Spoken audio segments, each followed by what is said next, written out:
We are live. What is going on, guys? How are you tonight? We have finally made it through week 3. I shouldn't say finally because it's really flown by. I remember just like it was yesterday we were talking about preseason and getting ready for the season, and now we've made it through week 3 on to week 4.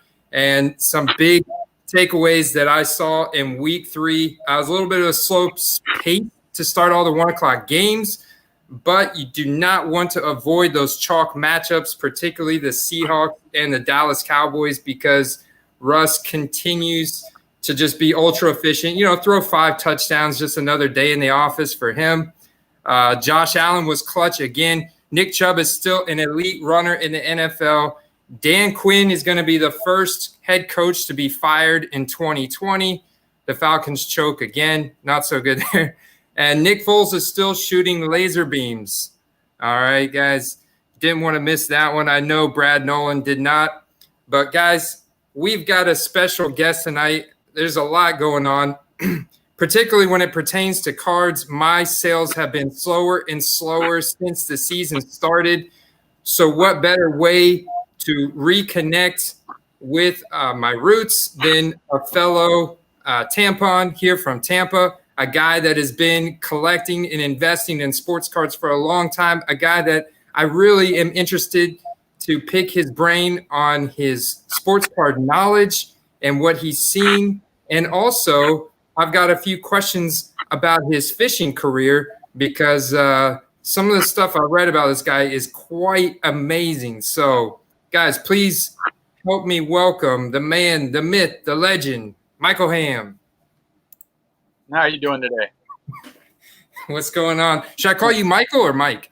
It doesn't matter. Some people just start calling me Mike Hamm. It's like one name that gets slapped together. They call me some other things here and there, but that's just after you get to know me. I can be rather silly and a little odd sometimes. So I see you got a Darth Vader there in the background. I like that. I like that Star Wars. That's one of the old carrying cases for a figure. It actually has figures from 1978 and 83 and 80 in it. That stuff I picked up at yard sales that I've just kind of grouped it together. Recently, I found some of those figures actually at a thrift store for $2 each. So I picked up some Han Solo, Vader, Skywalker original stuff. Stuff like that. I collect a little bit of everything. And from my background with like yard selling and stuff like that, I have to know a lot about a lot of things because that's how I started my flipping realistically. I mean, I've always collected cards, but it wasn't really on a flipping level where I was flipping other things to help support my card addiction at that point. And that's kind of how that worked out. So I know a lot about little things everywhere, and I've learned over time through some really good people and just doing it. I mean, that's how you learn, by doing it. So you've been an opportunistic flipper, pretty much, where you see an opportunity. It could be what? So what's your best flip that you say that you've ever made? I mean, I've bought in a lot of things for like $1 or $2, and then they'd be worth $1,000, $1,200. Old watches, jewelry always does a good job. Just things like that. I mean, you can look at a picture and see what somebody's selling and hope to God that when you get there, it's going to be there and that it's going to be good. But the majority of stuff you find are those sales that you didn't even have listed. You drove down the street and saw signs. Those are usually the ones you're going to find the best stuff. But the first 3 people that get to a sale for yard sales and stuff, they get the best stuff. They're hardcore guys. You got to think about these. Most of these guys that do this are older and they're retired. So they have all week long to just hunt. That's their game. They're getting Social Security, retirement. This is their side hustle. You know what I mean? We're young doing this. They're already been doing something for 30, 40 years. We're just going a different direction with things now.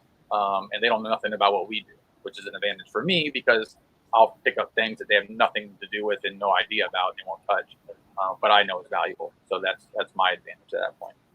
Is that the daylight? Like, is that the best time to get to a yard sale? Is that daylight? It says it starts at 8. You want to be there by 7. Wow. Yeah, you got to be the early bird because the early bird does get the one. That scenario truly works that way. Most people are very cordial and nice. You can go up. I'll ask a few questions for specific things I'm looking for. And if they have it, usually they're okay. There are some people that are like, get the hell off my lawn. or I'm not ready yet, not till 8, and they'll yell at you. You'll have the husband who's nice and the wife who's mean, or the opposite. So every day is different. But with COVID, there's not a lot of sales anymore. There used to be, 12, 15, 20 sales a weekend, and now you're lucky if you get 3 or 4, and they've been really bad lately. Yeah, I can imagine.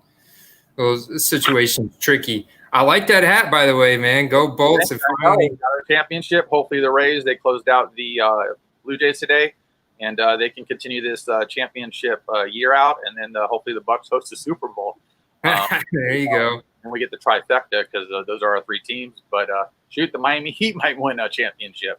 So the Florida might have all the championships by the end of college football and Super Bowl. So, I mean, at that point, we'll be a championship state. Wow, man. Wow, that's some bold predictions there, but I like it. It's all trending the right way.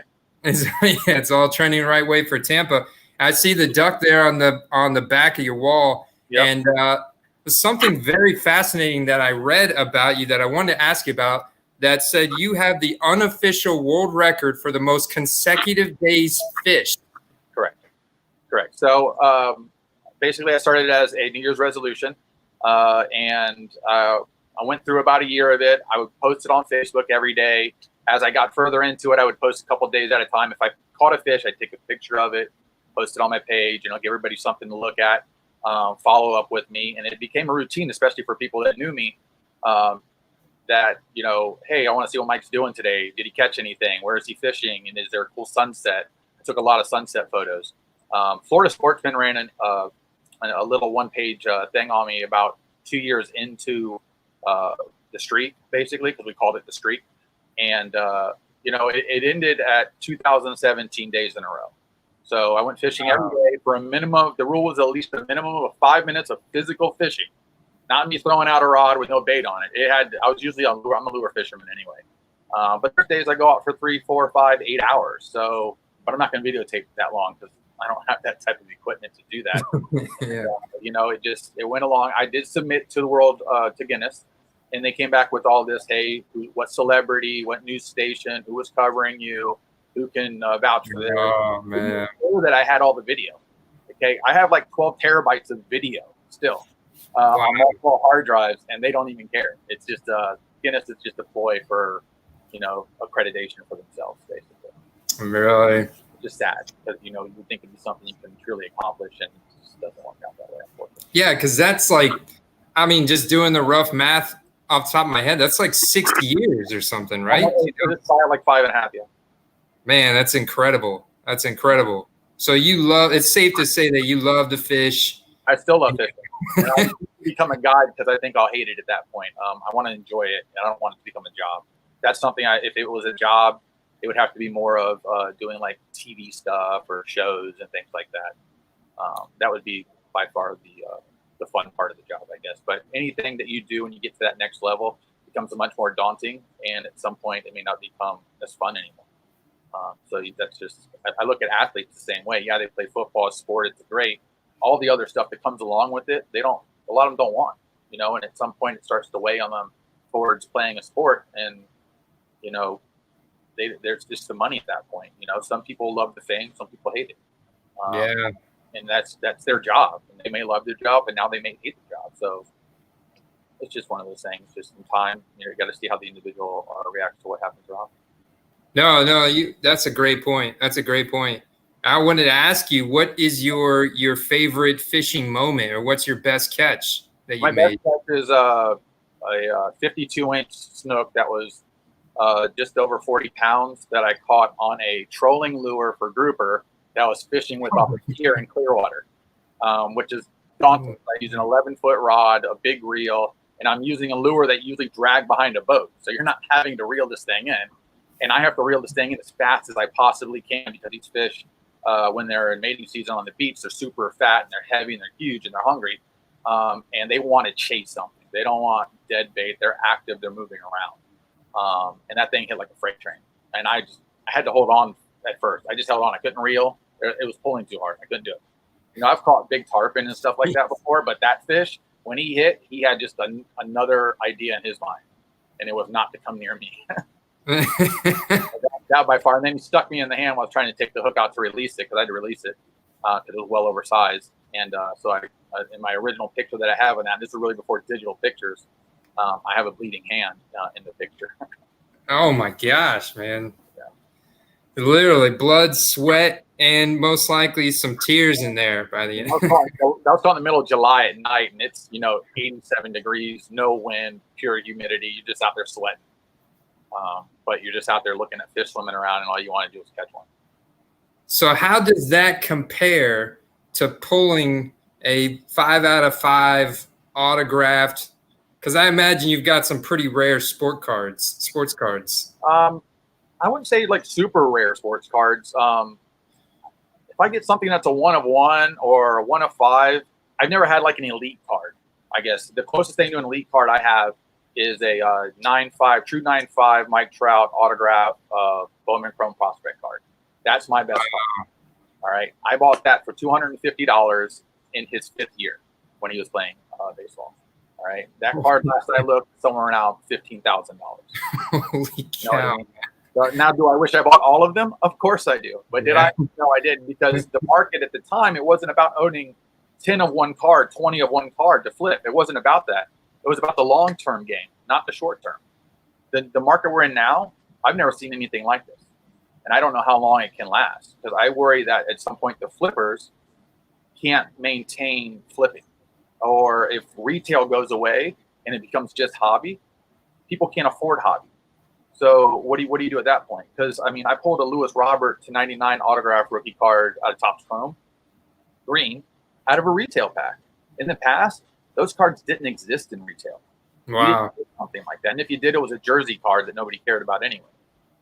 So the market's changed so much, and I'm watching the development, how it's happened. It is crazy, and I don't know what the sustainable market is for what we're doing. Like you said, your sales have slowed. Well, basketball ended. That's why your sales slowed, because basketball is king. I don't even care a ton about basketball, but it outsells and outperforms every other sport. So if you're collecting to flip and make money, basketball is your angle. That's flat out. The sneaker guy, down in Florida, basketball is not huge, especially where we live, because we don't have a team. Orlando's the closest to us, but they're not even good. And in Miami, that's another world down there. That doesn't even exist. It's a separate part of Florida almost. It's like Key West. So unless you're down there, you're not a fan. You don't feel the energy up here. It doesn't translate.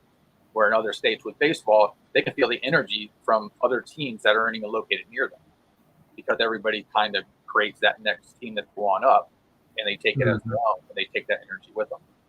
That also works with card buying. It's the same exact way. So in terms of like the retail, I know that retail product is more scarce now. It's harder to find now because more people are trying to get it. But in terms of the product that was available in retail before the big blow up here at the beginning of COVID, and now, when you were collecting, so how long have you been collecting? It's been a long time. Oh, I've been collecting since at least I was like 9 or 10. Oh, wow. Okay. Me and my best friend, Ryan, we would ride our bikes to the card shop, stay there for 8 hours, and maybe spend $10. I'm sure we drove the guy nuts. And as soon as we, buy a pack and pull a 93 Hoops Shaquille O'Neal rookie card, we'd be like, oh, yeah, we'll trade this to you for $30 right now, because we want to rip more packs. We didn't care about anything else. You know what I mean? That's what it was at the time. And plus, it was much more affordable. A kid can't ride his bike to a card shop right now and buy anything. That's crazy. You can't rip anything. And most cards, especially here in Tampa, we don't really have much for open packs that you can buy. And then check the trucks to the store to make sure they're not searching a pack or weighing a pack. It's like I used to not buy one until I watched somebody open a box. Like I didn't want it. They can mix all the packs up, that's fine, because certain packs like Mosaic Football, Hobby, the first 2 packs have the autograph in. So if you're in a hobby store and they open one up, the first 2 packs have an autograph in. You need to mix them up if you really want to be fair about it and play the chase game. Otherwise, why can't they just do it when nobody's there? Is that something that you just learned from experience? I mean, that's not like published anywhere, is it? If you watch enough breaks and watch when people do stuff, you'll notice that there is a cycle to it. Like how which brand was it? One of the brands, you'll always know when a Zion's coming based on the 2 cards before it, because those 2 people are always paired in the same pack. So you'd have an idea. It's almost like the 86 Fleer Michael Jordan. There's a pattern to the cards. So if you can see the front card and you know it's a certain guy, it's an alphabetical order until the half of the pack. And as soon as you break the half of the pack, it's a second load. So if you have that card in the first 1 to 2 cards, Jordan follows it almost every single time. There's an actual pattern to it. So that's why a lot of people want a graded pack more than anything. And that's why they tell you who's on the back of the card for the sticker, because you can see through it. You know, the thing I hate with retail, with when you go to buy a pack or a fat pack, it's a see-through pack. If you're good, you can just shuffle through, look for names, numbers, or an insert, and then just put it back. So, like, if you ever go to Target or Walmart and pick up a pack, and all the cards are shuffled sideways, like at a diagonal, it's been searched. Flat out, it's been searched already. Oh. Better to stick with the blaster boxes and the hanger packs or the cello packs because nobody can really tamper with those. Interesting. But at this point in our market, nobody leaves anything, so it doesn't matter. Yeah. They just go home, look through it, and search it, and then sell the shit they don't want. That's really what they do. That's why you can buy a secondary market with cellos and things like that. It's your ability to get something good goes down because somebody already knows what they're doing. That's fascinating, man. I've learned so much from you already when it comes to opening packs. I don't know if you've noticed that, but I just broke my first hobby box since I got into this modern day card journey, and I feel like it was pretty decent. I did a post-break analysis. A lot of the guys are telling me I should definitely send those rookies and the Joe Burrow and stuff in to get graded. As long as you look at it first to verify that it's going to grade well. There's a guy locally here in Tampa, which people send stuff to from out of state, that does a PSA grading group out of Dunedin. His name's KK, and he's got like his own grader basically through PSA because they send so many cards. I don't know if you've heard that before. Certain people that send a ton of cards, they have like somebody that's kind of like part like the rep there, basically. So they get a little bit quicker turnaround than like if you just sent it in, you went online and typed it up and sent it away. So I always suggest if you're going to do it, go into a group and do a submission because your cards will come back faster. Because in today's day, you're flipping, you need it back as fast as possible. Hope that it goes high to flip. That's really what it is. Yeah. I haven't graded any yet. I'm going to try and do it here in the next week or two. But all the cards I want to grade are stuff I want to hold. You know, like I have the 2 Joe Montana rookie cards. I have a Ronaldo red, white, and blue prism card from 2013 or 14. I have a two Tom Brady Fleer metal rook cards. I don't even care if those grade at 10 because they're too hard to grade at 10. I hope to get an 8 or a 9 at worst.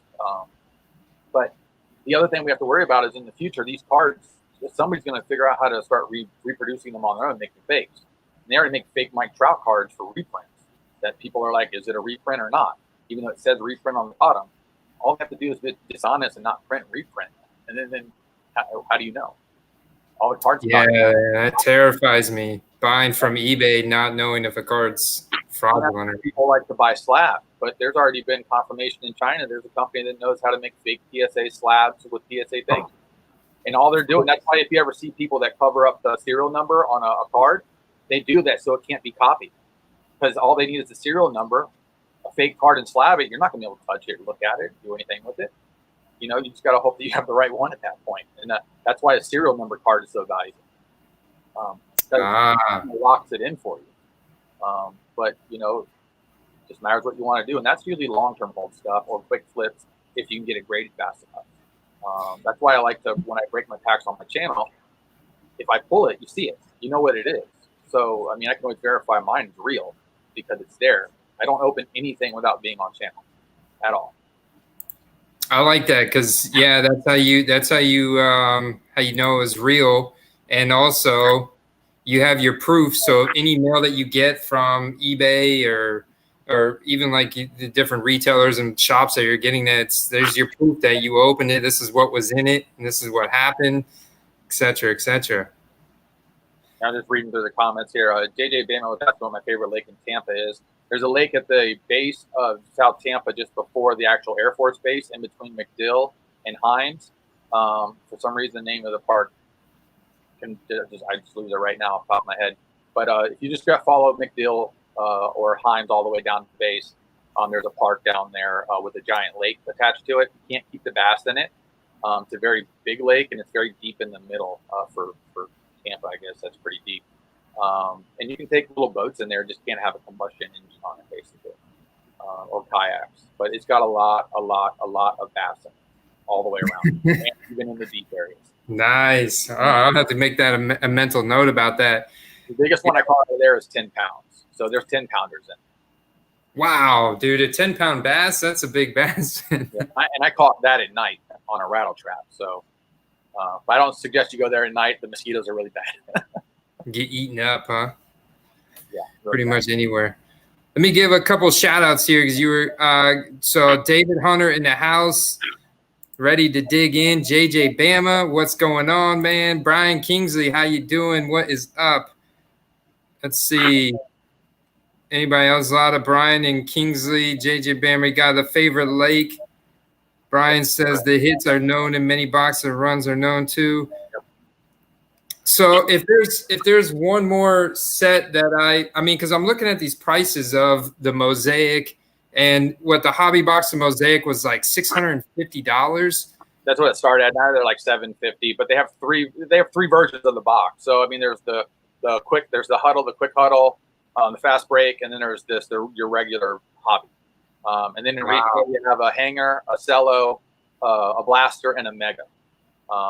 And down here we're getting ready to get the mega, the hangers, and the cellos this week when they drop at Walmarts and Targets around our area. The thing is, if you're not standing there when it happens, you're not going to get it. Yeah, I've tried to go to my Target a couple times, like first thing in the morning. I was like, that guy looks like he's probably waiting for Sports Card 2. Sure enough, he was straightforward. Yep. Yep. And I started talking to him. He's like, oh, yeah, I've been doing this for a while. He's like, I go around on Friday mornings. You never know when you might get lucky. Yep. He even mentioned that he was like trying to buy him off a guy in a parking lot. Yep. This is when Basketball Mosaic was really hot. He was hunting for Basketball Mosaic, and the guy was like, oh, no, I can't sell it to you. It's for my brother. This and that. Yeah, of course, brother. Full trap. One of the Targets I went to over here by the interstate one day, I went in. It was after work. It was probably like 5:30, and I was like, "Well, I'll just go in and look. I'm nothing going to be here anyway." So I go in to look, looking around, nothing. Kind of look down on the bottom. There's a bunch of boxes flipped upside down where all you see is white. So I look down there. It's all Mosaic basketball. Somebody either couldn't afford them or was trying to hide them and just put them all down upside down behind everything else. So do your due diligence and look around stuff sometimes, because not everybody there is a flipper and can afford to spend, hundreds of dollars on cards in one shot. Not everybody has that luxury. There's stories of guys getting an entire store where they walk in, everything's stocked. They just grab a cart and drop it all into it. That can run you $1,000, $2,000, just like that, blink of an eye. You know, they're flipping, that's fine. The guys around here, there's a mix of flippers and there's a mix of guys that just like ripping packs, and they're just trying to get their hands on product, because if you can get 20 to 30 blasters, which is the equivalent of one hobby box, I'd rather rip 20 or 30 blasters. Yeah, Gadsden Park, yes. Yeah, what's so funny is I lived down there by the base for probably like 8 months, and that park didn't exist that way. It was just the baseball fields on one side. The actual lake was nothing but wooded trees, and you couldn't really even get to the lake. And then at some point they did a project down there, cleared all the trees out, and then opened up and made an actual walk around the entire lake and made the lake available. So with the Basketball Mosaic emergence last year, do you think that the football Mosaic is going to hold its value? Until Prism football comes out, yes. But long term, do you think that Prism will still out? The thing is Prism will jump it in value. Your elite things like whites and lower number stuff, those are always going to have a special place in it for everybody. And then certain inserts, basically. I still think inserts in the future will become a little more prevalent in value for especially rookies and stars, more than they are now. Because if you go look back at when the Jordan thing came out, all those inserts from the 90s going into the early 2000s blew up. All right, just blew up out of the base card got blown out of the water. even if it was a rookie card of Shaquille O'Neal, his insert for like the Beam team, it's worth more. So at some point there was a change where the base rookie card, yeah, great card, but it's not the insert rookie card, which is way harder to get, where you're getting just one of those randomly a box, where you get 3 or 4 Shaquille O'Neals in a box. Same thing with Jordans. To pull a Jordan insert from that time, when there's 30 cards in a set of those inserts, and you get one every 3 or 4 boxes, and you have to land that one, I mean, your odds just get astronomically blown out of the water. Even though it's not sealed, but it's still hard. And that's when they slowed down production at that point, because they'd already burned themselves in the wax era. So that product was harder. And then also the late 90s product has a really weird film on it, and all those cards will stick to each other. And to get a good, solid, gradable card out of those is extremely hard now. Like if you're buying Top Stadium Club and you get to like kind of feel a pack before you buy it, if you're buying a box, make sure the cards slide. If they don't slide, they're all stuck together. So the odds of getting a good, solid card out of that is going to be very bad. Yeah, I remember I had quite a few cards like that in some of those boxes that I sold you, actually. Yeah, exactly. You know, what's funny is because I didn't go through all the box until like recently. I just went through some of it and started coding it and going through and getting all the players I wanted, and then putting all the stuff I don't want to donate. And I did find another autograph card of that guy. I can't remember his name. It's around here somewhere. Gene Nelson? Yeah, Gene Nelson. Yeah. I got it together, and I'll give that back to you. Does it have my name on it, or is it just? It's got a whole description on it. Yeah, yeah. Wow. So your collection of Gene Nelson. Yeah, that was he was like my dad's cousin. Yeah, so he's like a second uncle. That's cool, man. That's really cool. Yeah, thanks for saving that for me. So one of my, I was starting to think about my other good finds. It was late last year. I was at a sale, and they had a bunch of cards for sale. Didn't list it, you know, just at a yard sale. And I went there and I started looking. I was like, this is some good stuff. There's a bunch of Michael Jordan cards. There was a bunch of Shaquille O'Neal rookie cards. And there were some sealed packs and boxes. So I was like, how much you want for it all? He had some autographed baseballs and stuff like that, but those weren't really worth it. I just wanted the cards.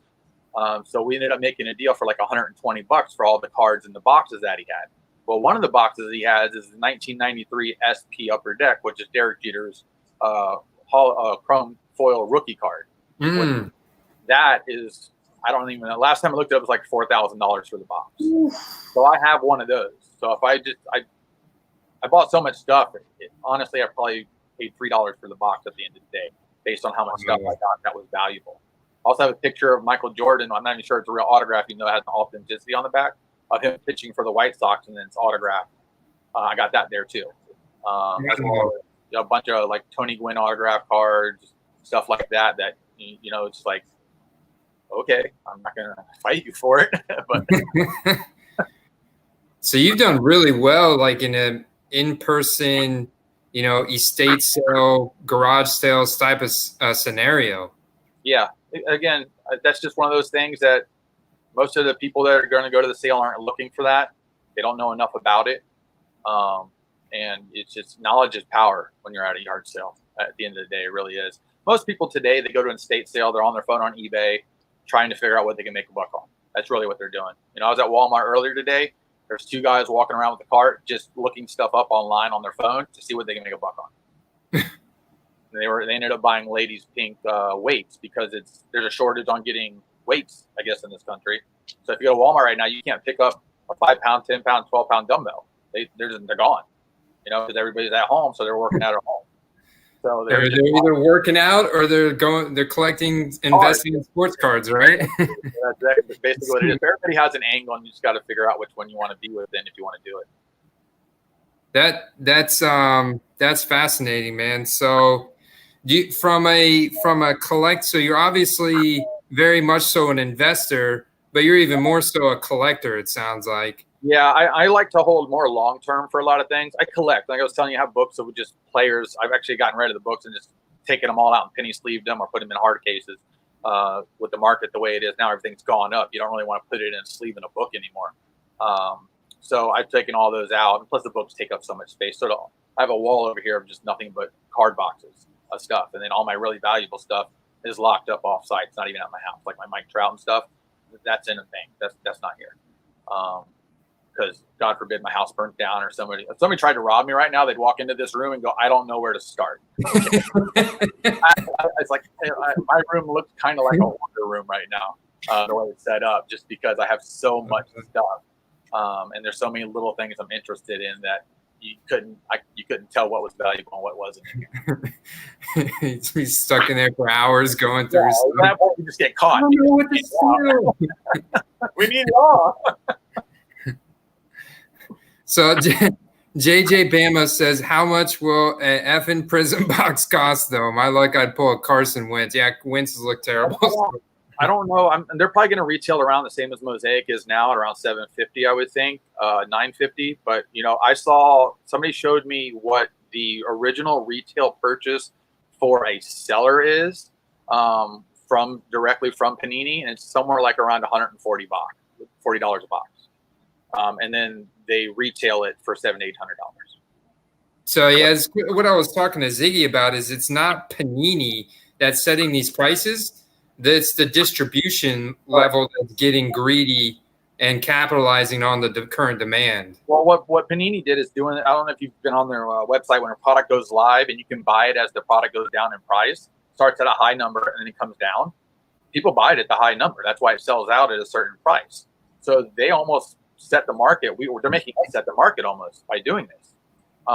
It's a trick, but if people have a bunch of money, way more money than we have. You think about it, the guy's a millionaire and he collects cards and he wants a Prism.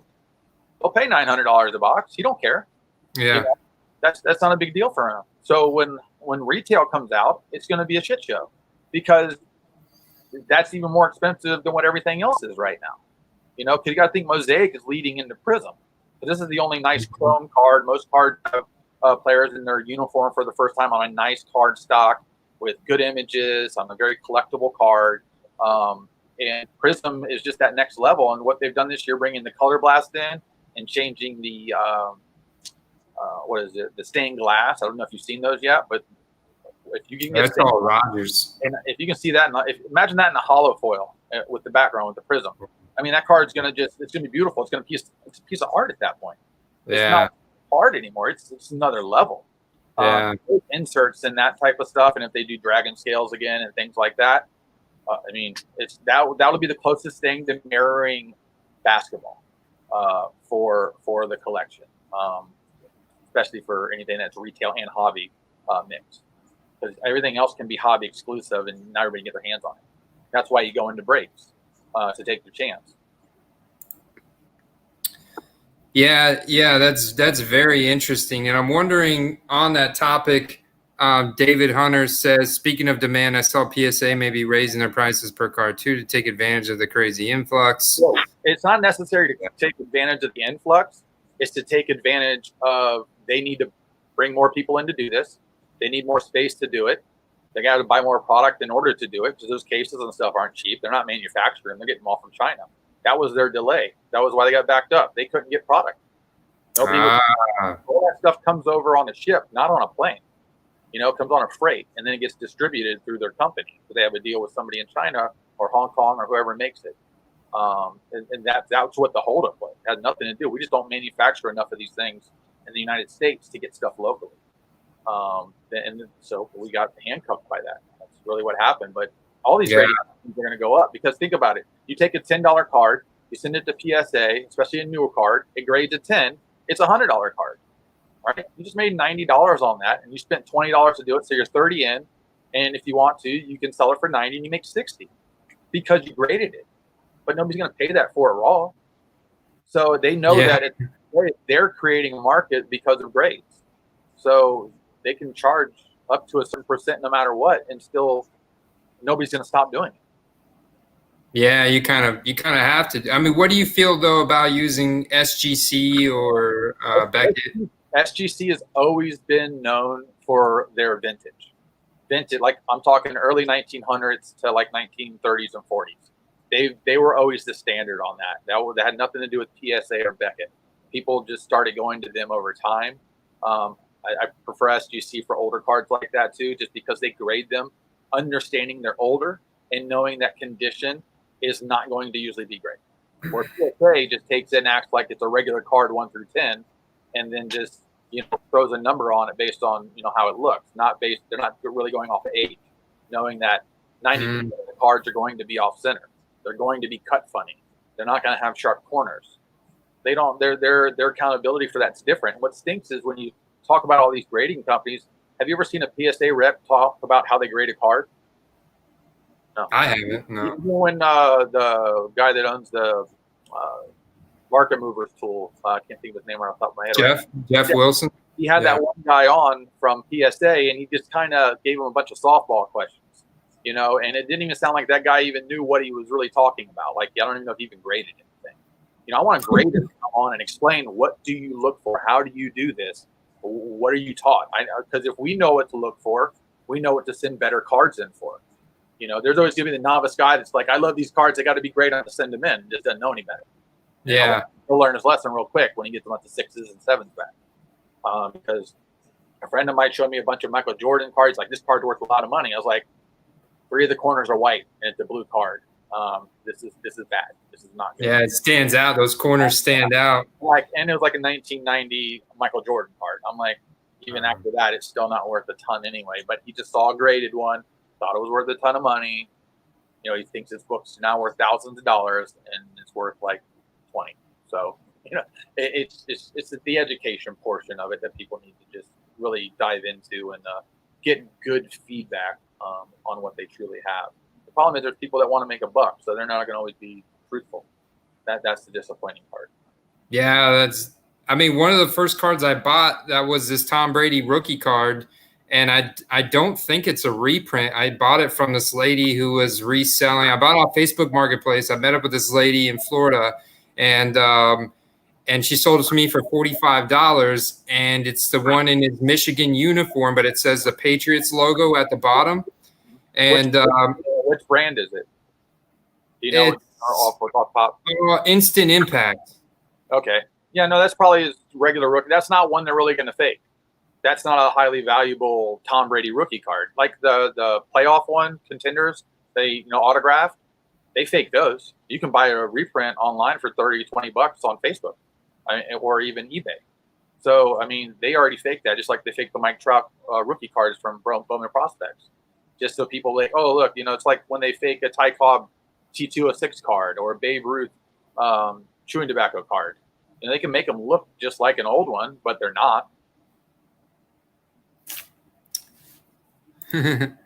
Why do they give you a choice? They want you to send in your 7 and 8 so they make more money. I'm sure.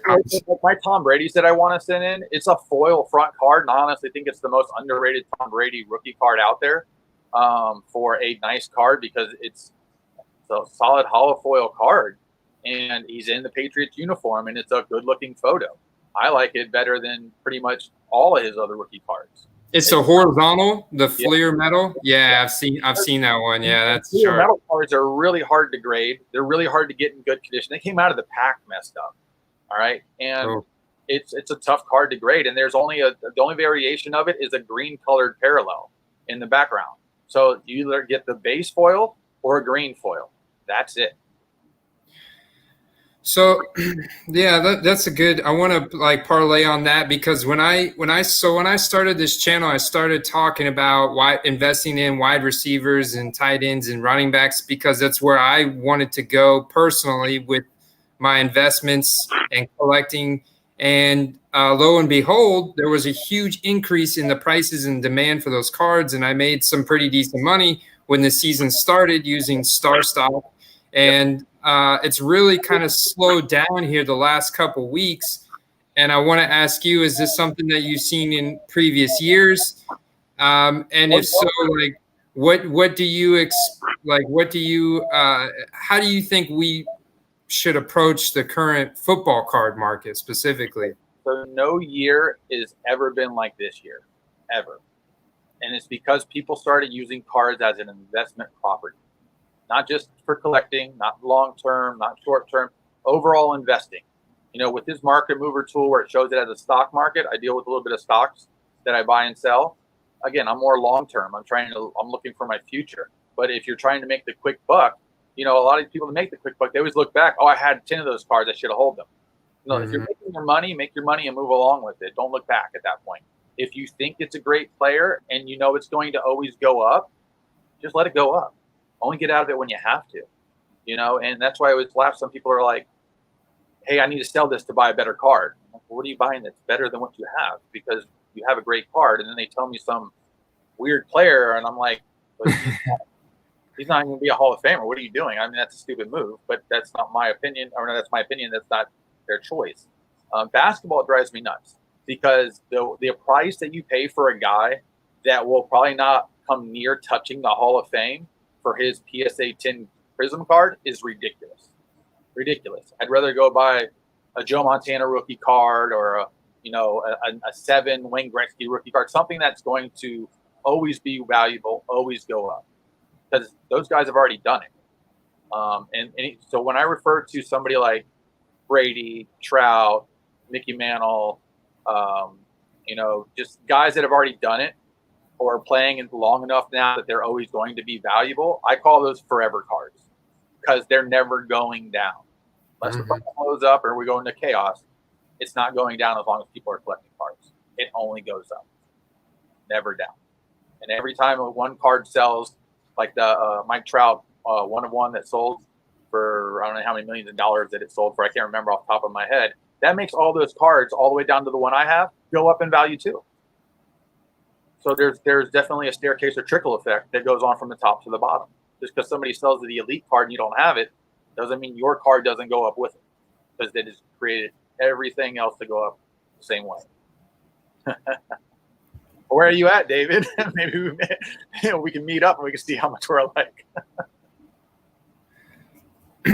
Yeah, David's a good guy. I think he's I don't know. I'll let him answer. I think he's a Pittsburgh guy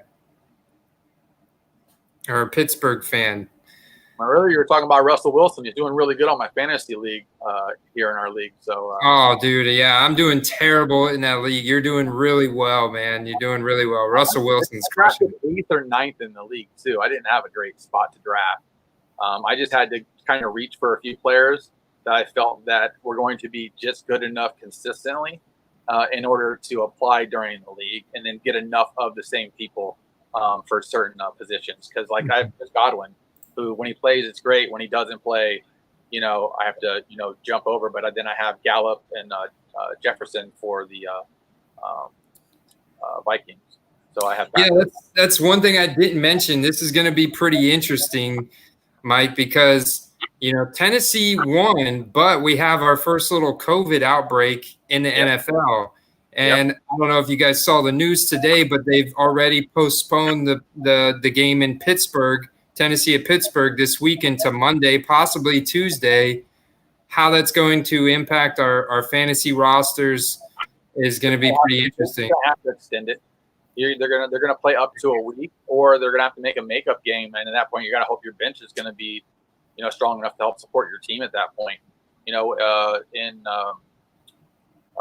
Was in baseball, if somebody got sick, they just didn't allow them to play games. They just said, you're not going to play those 3 extra games this year. They just shut it down. I don't think football will do that, but I thought at the beginning of the season with COVID, what they should have done is add in an extra bye week in there towards the middle end, just so there's a flex. In case this happens, you can switch teams' bye weeks to make it work out. I know that's scheduling and stuff, but they're smart enough to figure it out. They have algorithms and things. But I would have done something more along the lines of that, just to make sure everything's safe, since they're not living. Otherwise shut them down, put them in a bubble. I mean, it's the other option. And I thought they were kind of doing that, but then they also left it up to the jurisdictions in each area, which we saw some places had fans.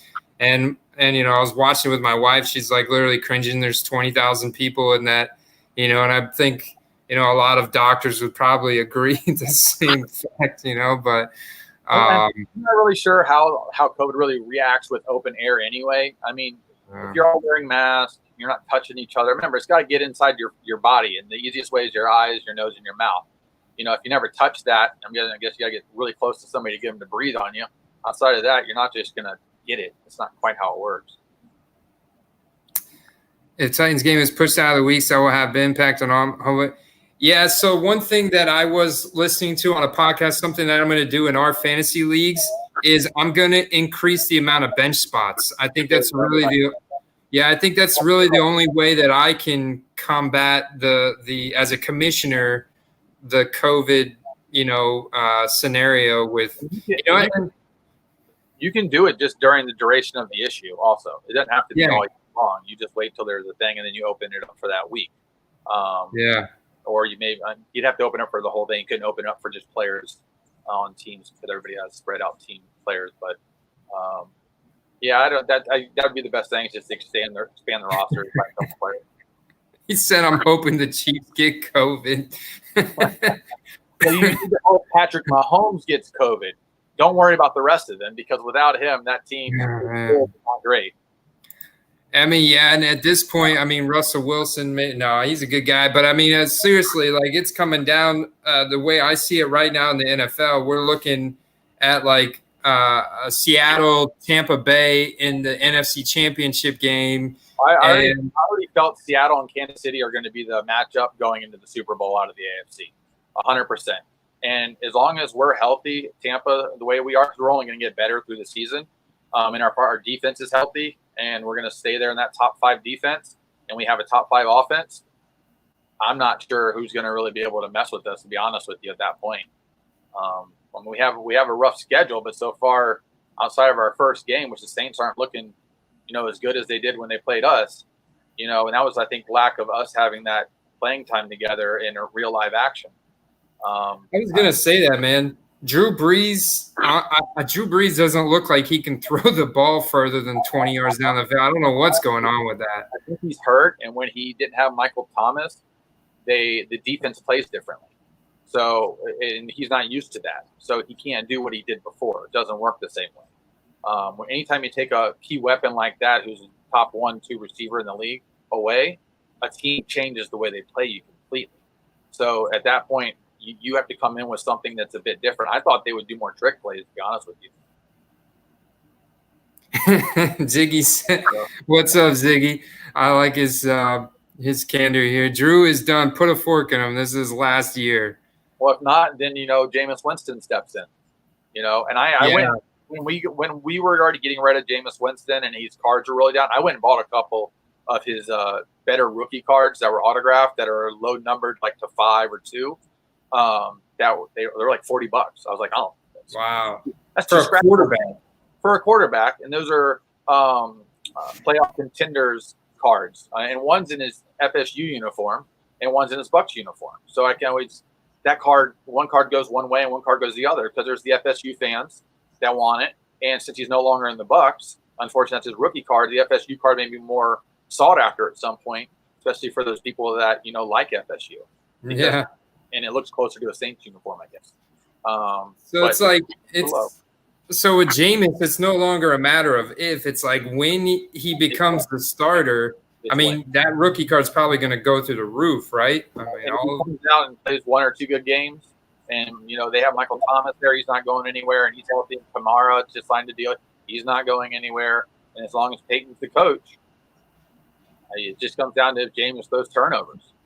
It comes down to, and if Peyton gives him some discipline with Breeze, he may be better for it and become a better place. I think he needed to change of scenery anyway. I just think there was too much bad juju here for him. Ziggy said Lamar is on the decline and be riding the pine in 4 years or less. He was flustered and isn't a QB. Well, that's always been the thing, man. Can Lamar Jackson make the passes and the throws? And he did get flustered Monday night, and the Chiefs' defense can be sneaky good at times when Andy Reid and company dial up the blitz. And, Mahomes is just clutch all the time. Mahomes is a generational player. As long as he get hurt, he'll probably win a couple more Super Bowls at some point, some more MVPs. He's going to throw up stupid numbers. If he has a full-on career for 15 years, he's going to break records. And he'll fall into the forever player category. That's just what'll happen. And he's already getting that way because but Michael Vick was fantastic for 4 or 5 years. He was darn near unstoppable. He was basically what Patrick Mahomes is, but people forget about Mike Vick.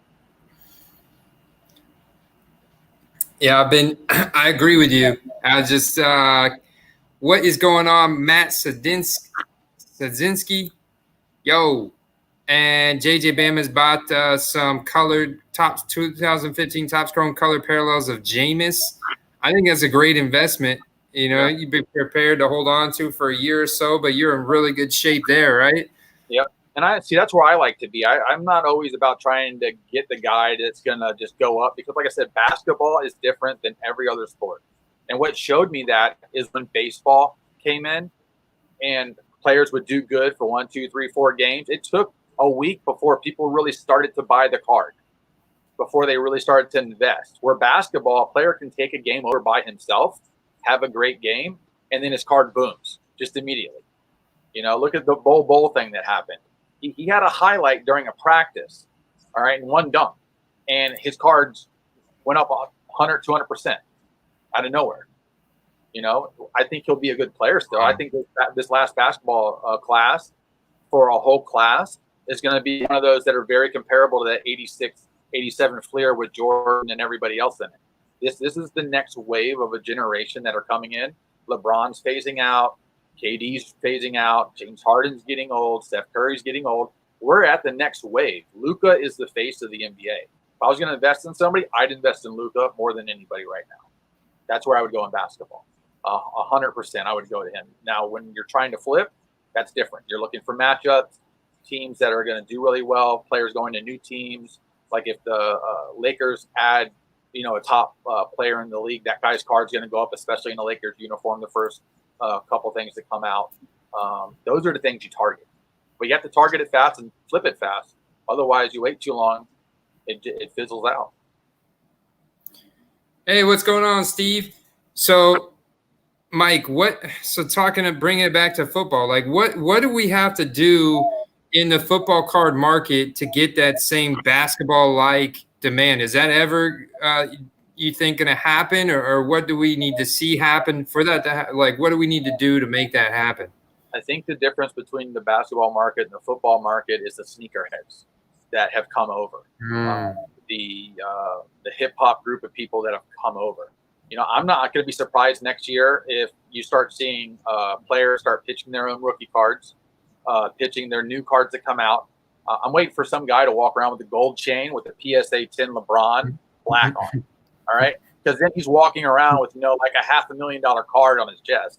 And people are like, ooh, I want one of those. And these guys that got money, they're going to be like, I'm going to go buy one. And they're like, I can't find one. There's only 10 of them. Nobody's selling one. And then when somebody sells one, it goes through the roof. Same thing with everything else. These are becoming those new heavy collectibles for the people that are wealthy, and those younger people that are coming up that become wealthy. They're going to chase all this stuff later. That's where the long hold comes in a little bit more better than the quick flip if that's not what you're trying to do or where you're trying to make your money at. My thing is with all these people that are doing the quick flipping, what are they doing about taxes? Not everything's through Venmo, and even Venmo's run through PayPal. So what are you doing? At some point, you're going to get a W-9 in the mail, and the IRS is going to let you get told that you made $40,000 when maybe you made 10 selling everything, but you had to buy everything. But they don't know that. You got to prove it. They're not keeping records of that. And they're going to come back to them 2 or 3 years later. They're small potatoes. They like to pick on little people, but they can't pay to get out of it. It's the same thing with real estate. Like I know some people that were new realtors, and that first year they were realtors, they sold a few houses, made all this money, but they forgot to put that 15 to 20% to the side.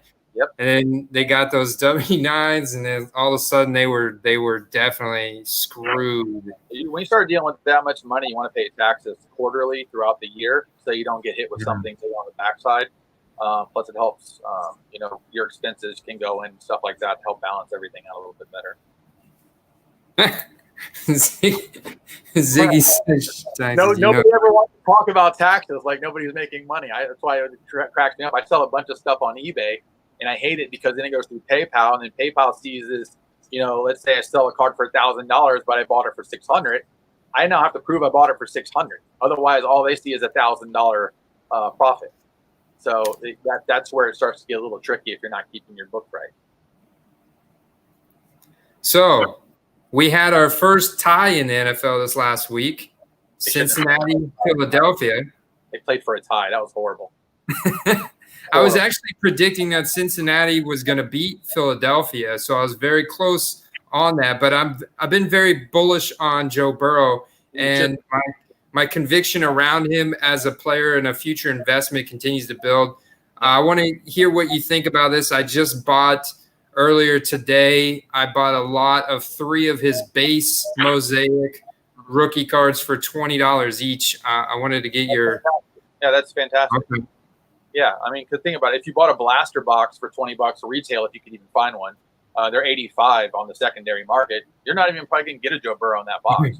And that's the card I want. Yeah, so anytime you're doing that, you want a specific card, think about what you got to open to get to it first, versus just buying it and buying something that might, look good or be clean and well taken care of or whatnot. I go in breaks. I love breaks, like the gamble of it. I like to be in a higher end product at the lowest price possible, and get as much bang for my buck. Now, sometimes you miss, you don't get anything, but those are that you're playing the odds. So instead of, I don't go to the casino. I don't care about that. I don't play scratch offs. Going to box breaks. That's my gambling, and there's a side thing to sports cards that nobody ever wants to talk about. And is how much of a gamble sports cards really are when you're opening packs. There's odds on it. You're talking about things that are now worth hundreds of thousands of dollars for the right product, and it's not being taxed as a active gambling object. It's always been for kids. But that's why if you look at the back of a pack of cards, it says, we do not guarantee any value of this product. When it's a lie. A 1 of 1 is worth money. It's available. It's in the pack. So it's a lie. And at some point, there's going to be something else that catches up to sports cards when it gets bigger and bigger, like it has been. Because people are going to be like, what? You can open a pack of cards and get a $2,000 card from Walmart? Well, what's going on with that? That's a big deal. You know what I mean? What else can you go buy at Walmart and pull something worth $2,000 out of? Nothing. Just cards, unless you're playing a scratch-off ticket at the counter. That's it, which is gambling. So that's why there's odds on packs. If you look at the back of Topps Chrome, the newer Panini product, they don't put physical odds on there anymore. They just inserts are in there, and they kind of list them in order based on how rare they are. So there's a little bit of a trick that they're trying to make sure that they're not getting caught in. But I don't know how long it'll last. It's lasted this long, obviously, but the hobby's getting ridiculous. Where what a case of NT is, $25,000-$50,000 for 12 boxes. You know what I mean? Wow. How do you justify that over time? That this is a hobby, this is collection. They're just pictures with autographs. At some point, somebody's gonna be like, no, you're not doing that anymore. So who's your favorite breaker to buy into when you do buy in breaks? On Facebook, that's his name's Andrew. His group's called the Iron Line Breakers. This is a guy that owns a card shop in Colorado. He also does comics and Pokemon and stuff like that. If you ever get a chance, go look at Iron Lion online. Go look at their store. It looks like you walked into an upscale barista. Like, it does not look like it's beautiful. I mean, like, I would think I'm going in there to drink coffee, honestly. Pay $12 for a cup of coffee. And you go in there to open cards, play Pokemon, and buy comics and Funko Pops and stuff. But you can only get invited to the group, and his group's grown quite a bit. And so when a product comes out and it first releases, he basically gives you the best possible price that you can get into a break anywhere. It's below everybody else by $20, $30 a spot. I don't know how he breaks at his price times, but he always does a giveaway at the end of every single break. So if you're in the break and let's say there's 30 spots and there's maybe only 20 people realistically in it, he'll do trivia. Well, only 10 people are in the group, and he gives away autograph cards, unopened packs. I watched him open a pack that he gave away that he pulled a $4,000 Luka rookie auto out of that he gave away. I mean, who does that? Nobody. So, and he's genuinely that's super cool, man. His wife run it. They've had their first baby, and they're just super nice people. Otherwise, I try to get into a few other people that I watch a few breaks first to see how the person handles the cards, how they talk. Are they full of crap? And do I want to listen to them when they're opening a break? Realistically, product. That's not hard to get, and it's how well they ship to me too. Because if you send me cards, that's important. I will not break with you anymore. I don't care. There's too many breakers. I can pick and choose. So I look for those. Those are qualities in a breaker that you want. Yeah, already 1,000. Yep. Ellen Bros, what's going on, man? Prism Prisa already 1,000. That is disgusting. Carter. My boy Carter the Bryant said, Michael, hold the fish, Hamm. That's right. He's tearing it up in our league. He is, yeah. For someone who said he had the worst draft and he was so whatever. So have you? I'm assuming then you've done some mosaic breaks. You bought in some mosaic breaks. How much did you buy into them for? Well, when I did the first Tampa break, a guy had posted something. It was, I think, I ended up getting the whole case basically for Tampa for $180. So I got a whole case of mosaic, all Tampa Bay Buccaneer cards for $180. I ended up with a bunch of Brady's, a bunch of Brady inserts. I didn't get the stained glass. And I don't know if he has a swagger, but I got basically everything else and a few of his silvers, and of course Bronx and Evans. So I did really good on that one.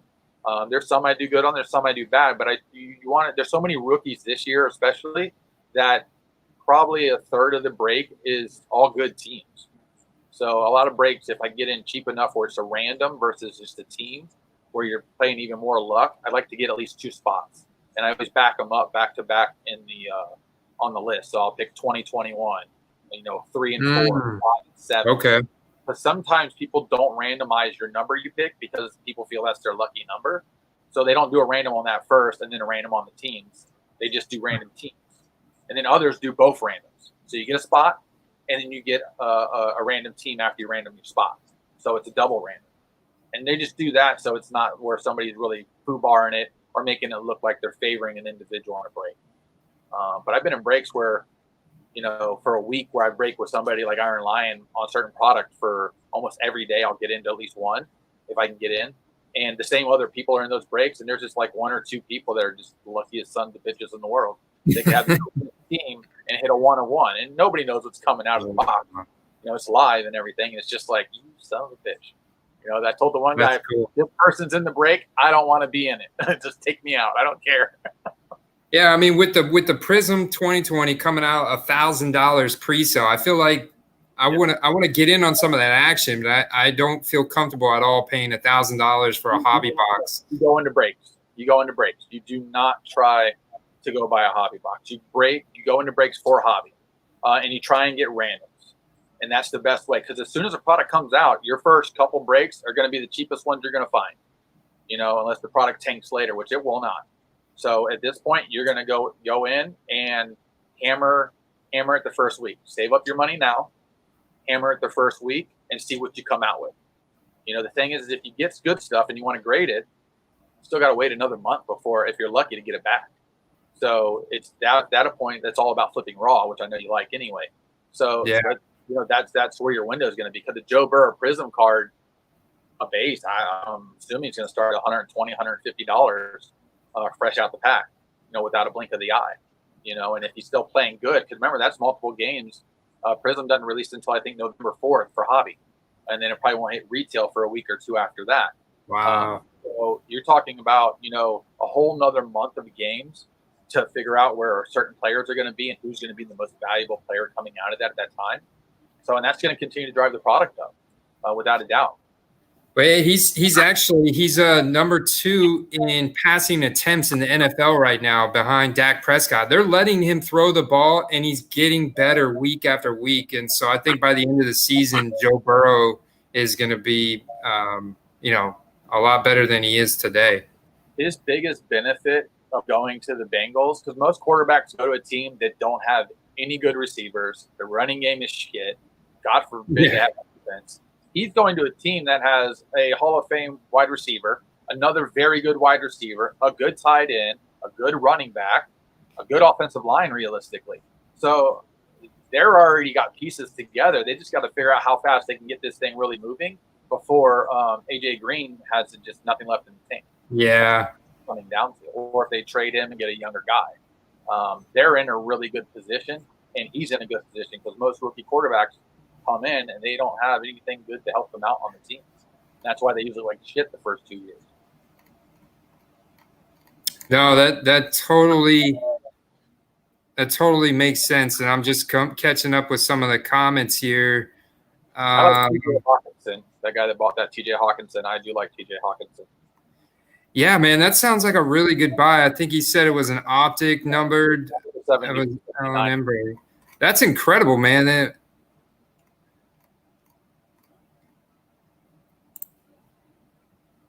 180 for Tampa in a case is awesome. That's less than a box of dollars. Do you make 180 back? Remember to grade a few and increase value. I'm gonna grade a few of them for sure. Just I got to go over there to send stuff in. Again, I Brady first year as a Buccaneer. Think about that card. If he keeps going and he does win a Super Bowl this year, those cards are only going up in value. Every single one of them, they'll only go up in value. Plus, he's a Hall of Famer, and the one thing I love about Tom Brady, his entire life he's proved everybody wrong, and he's always said, "I can do it if I set my mind to it." He's the only one that's really been able to do it when he sets his mind to it. It's crazy. It's like he's got a superpower he doesn't know how to use. Yeah. Gaming guy, come on, man. What's up, bro? You're like an hour late, dude. Where's your boy from California? Oh, Brad, the comeback card. Maybe sometimes I have to remind him of when my premieres are because he's also a pretty busy dude. I think he just hit 2,500 subscribers last night. Did a live stream. I only caught a second of it because I was busy with the family. But you know why you hit that number, right? Why is that? Because he's pretty. There you go. I don't have nearly as much hair. I'm not nearly as good looking as I got long hair anyway, but I just like to mess with him. I don't know him obviously, but I feel like I kind of do. Obviously, when you start watching people's videos, you get an idea how the individual is. Yeah, this comment right here is definitely a concern for me as well, and I don't know what's going to happen with that. That is a shit show. That's a shit show just in general. The thing is with what the economy is doing right now and them screwing around with whatever the next stimulus thing they're going to put out is, because they're just deliberately holding it back because of the election stuff. And, the election thing, which was a shit show yesterday, I don't know how the next one's going to go, but I don't know if it can go much worse. But yeah, no, I don't think so, man. What? Do you know what a Zenith? What's going on, by the way, Briggs? So he's Briggs Dutch auction that's going for under 200 today. It's a no-brainer. Yeah, I mean, if you get it for that, but I mean, you gotta want to collect it, I guess. What is a Zenith Dutch? Well, I don't know about I know what a Dutch auction is, but the Zenith part of it, I don't know if he's talking about Zenith cards or because Zenith was a brand of cards a while back, unless he's talking about a Zion or something. Oh wait, here's a second comment. Zenith 6, Zenith is new this year. Yeah, Zenith is new. Okay, so yes, Zenith is an old brand that they've brought back. It was a high-end product in the 90s. It was black with a gold hollow foil background to it. It was kind of a shimmery looking card. Really cool inserts that kind of looked like they exploded out of the card with a lot of like laser looking foil to them. They're really nice. They're usually on a thicker card stock. I'm sure there'll probably be like 4 or 5 cards in a pack, 8 cards in a box or something like that. They'll probably make it a high-end product. But I haven't read much about it. I know it's coming out, but I don't. Prism right now and Mosaic are 1-2 from Panini and almost all the products that they do for retail to hobby mix. Wow, Ziggy Nose said that he's dropping an update on YouTube channel growth, and I'm in his top 5 for growth. Wow. I would not have guessed that, but man, Ziggy, I appreciate that, brother. You guys, hey, it's because of you guys right here. So I can't thank you guys enough for the support and what I'm trying to do within the football card community.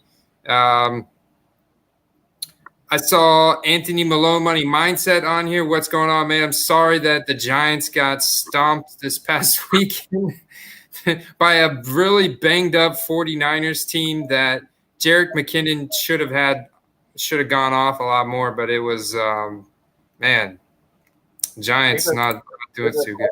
On there about Sam Darnold from a Christian.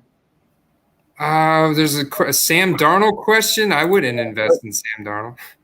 So I would invest in him, but I would wait probably till late November. Okay. And then I would start looking at that. So the Jets and the Giants are two teams that have big money at any given point. And when the Jets let go and moved Jamal Adams over to the Seahawks because he was disgruntled, that, they're making space to do something. That's what that shows me. They're going to have a good draft pick again this year with multiple draft picks, both teams, and they're going to keep improving. I like Darnold. I know Christian too, by the way. I work with him. But I like Darnold. He's a huge Jets fan. But he just needs more around him. Le'Veon Bell can't stay healthy, and they just got old running back core. They're just in a rebuild mode. But he's like a 5-year hold if you're going to invest in him, but just buy it as cheap as you can. That's a good point. I mean, he is a pretty accurate passer. No, he doesn't have a team around him. Put him in the Joe Burrow situation, and it's a different outcome immediately. You know what I mean? So, and there's teams that would trade for him if they would let him go, but they're not going to. They're just not. He's gonna have to take his bumps, and then he's gonna just all of a sudden have a breakout year. Christian and JJ Bama say Gase. Now, do you think Gase is going to be fired before Dan Quinn? You think Gase is going to be fired before Dan Quinn? Yeah, I think so. It might even be after this weekend. So they both might be fired. We got Nick Foles with the laser beams himself. Brad Nolan. You're going to see Mitch Trubisky back in there in a week or two. Nick Foles is like, again, he's another one that has a special power that only works in the playoffs type deal. I don't see him. He can't do it during a season. He just loses something. I don't know what it is. He's like almost like Ryan Tannehill. He'll have a great game, and then he'll just stink the joint up for a couple games. It's the exact same thing. Maybe the strategy is to put him on the bench so Trubisky starts every game, and then about halfway through the first quarter, you pull Trubisky, you put in Foles, and all of a sudden it's a laser show. Isn't that what they used to do in college when you had two good quarterbacks? You this time, you that time. That's all they would do. But Trubisky over with the Bears, they don't have everything they need to win there either. And so you're just making the most of what you have. Thank you, Ziggy. You're a good man. You're a good man. This is important. Going back to this popularity concept, this was something I did, Mike, online. I found a website that showed each team, and it ranked them by how many Facebook page likes they had, how many Twitter followers and Instagram followers they had. And it was interesting. The New York teams were at the top, the Pittsburgh Steelers, obviously the New England Patriots, and the Dallas Cowboys were at the top of those rankings. And it just goes to show you that you can invest on a lower grade of athlete on one of those teams, but get a similar result from the investment just because they're in that big market team. Yeah. And I feel like the smaller popularity effects, smaller like performance effects will have a greater impact on those rookie card values just because they're in a bigger market on a more popular team. Yeah, I mean, if you're going to chase a rookie card of a player, honestly, you want a Prism PSA 10 for bang for your buck, and the things that go up the quickest, those go up more than anything else. Even the base card. So I know the card investor guy that does the market mover thing, John. He showed a high end version of a card versus a lower end base version of a card, and the lower end base version went up an extra 100 to 200% from its original value versus the lower printed one, because there's less people selling the other one, first of all. And for the market to be able to go from buying, let's say, a card that costs $300 going up to a card that costs $3,000, there's not a lot of people that are willing to make a $3,000 investment, but they're willing to do a $300. Have you sent any cards into Starstock yet?